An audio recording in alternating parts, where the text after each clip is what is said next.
ডিনারে একটু চিকেন কষা আর রুটি হলে কেমন হয়? আমার তো বেশ ভালো লাগে চিকেন কষা আর রুটি খেতে।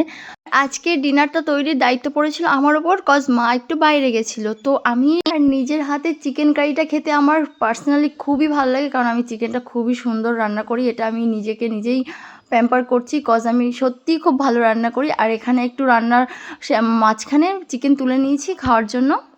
এখানে আমি আটা মাখতে বসে গেছি, কজ ৫-৬টা তো রুটি করতে হবে, বাবা আর মা খাবে যেহেতু। আর রুটিটা আমি বেশি একটা পছন্দ করি না, তাও ২-১টা চিকেনের সাথে হলে খাই, নয়তো খাই না।